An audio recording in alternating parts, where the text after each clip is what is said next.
et puis re-bienvenue, chers téléspectateurs, à votre chronique Réflexion. Et puis la réflexion d'aujourd'hui, ça va porter donc sur la démographie au Québec et son incidence sociale. Et puis je vais aller au travers de certaines statistiques concernant cette démographie. Et puis je vais faire ma réflexion à la fin donc de ces données. Et donc au début du XXIe siècle, ce siècle a été marqué par un faible taux de fécondité, insuffisant à lui seul donc d'assurer le renouvellement des générations. Et puis cet indice de fécondité a augmenté avec l'arrivée massive des immigrants. Et puis ça c'est tiré de Statistiques Québec, les données que je vais donner, les données que je vais fournir. C'est que entre 2003 et 2008, cet indice donc, de fécondité est passé de 1,5 par couple à 1,73. Entre 2008 et 2013, donc il y a eu un constat que cet indice a diminué de 1,73 à 1,65. Et puis donc entre 2008 à 2013, cet indice de fécondité a diminué de 1,73 à 1,65. L'espérance de vie, par contre, a augmenté de 1951 à 2005. Il a augmenté chez les hommes de 64,4 années à 77,6 et chez les femmes de 78, donc 78,6 à 82,7 années. Et puis, donc, comme j'ai dit, donc, toutes ces statistiques sont tirées donc, des données de l'Institut de la statistique du Québec. De l'autre côté, donc, au niveau du peuplement, cette terre ici, en Amérique du Nord, après donc, la découverte par Christophe Colomb, donc, les premiers peuples qui ont habité ici sont les Autochtones. Et il y a une estimation que c'est depuis plus de 8000 ans que les Autochtones donc, ont vécu sur cette terre, en fait, ici au Québec, au Canada et en Amérique du Nord, même aux États-Unis.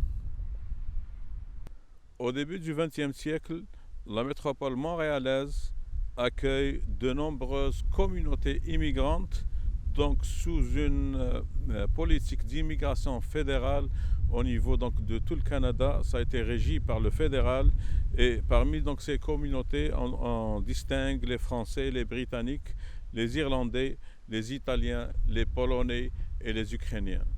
Après cela, donc, dans les années 60, au fait, le Québec revendique le droit fédéral à la sélection d'immigrants sur son territoire en fonction de la langue parlée qui est la langue française en fait. Cette revendication est obtenue donc en 1978 et tous les immigrants donc, qui viennent au Québec donc, passent par une politique d'immigration provinciale québécoise et puis donc, les immigrants notent donc, à partir de 1978 que ces immigrants proviennent des pays suivants, les pays francophones. Donc on a l'Algérie, le Maroc, la Tunisie, Haïti, et la France, Belgique, Suisse aussi. Là.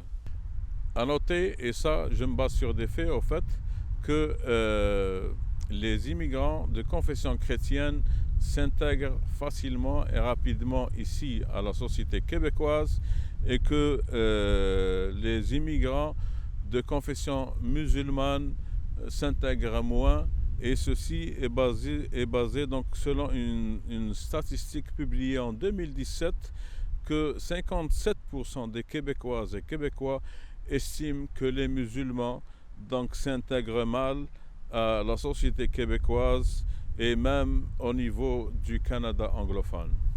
Tout ceci donc, m'emmène à la réflexion suivante donc, sur la démographie ici au Québec et son incidence sur la société québécoise. C'est qu'on note que les Québécois de souche, les Québécois de souche sont les natifs ici au Québec et dont les parents, grands-parents, arrière-grands-parents, leur arrivée date de 300, 350 jusqu'à 400 ans. Au niveau de la natalité ou la fécondité, comme j'ai indiqué tout à l'heure, ça c'est une fécondité au niveau de tout le Québec. Donc c'est incluant majoritairement aussi des immigrants. Donc, mais au niveau des Québécois, le taux de fécondité ne cesse aussi de diminuer au fait. Et veut pas, comme on dit en bon québécois, ici à un certain moment, la population immigrante de confession, que ce soit chrétienne ou musulmane, va dépasser la population québécoise, au sens québécois de souche. Et on voit maintenant qu'il y a un débat passionnel et passionné sur beaucoup de sujets au niveau des valeurs des Québécois et Québécoises de souche. Et ceci, à mon sens, ne va qu'augmentant parce que si la tendance se maintient, donc les Québécois de souche au niveau démographique vont en diminution et les immigrants, comme j'ai dit, donc que ce soit de confession chrétienne ou musulmane ou autre, ne va qu'augmentant.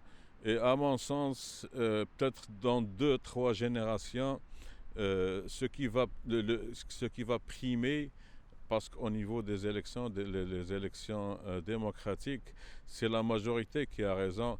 Je pense, à mon sens, dans 2-3 générations, la majorité qui aura raison. Et ça, c'est un fait. Donc, je ne suis ni pour ni contre cela.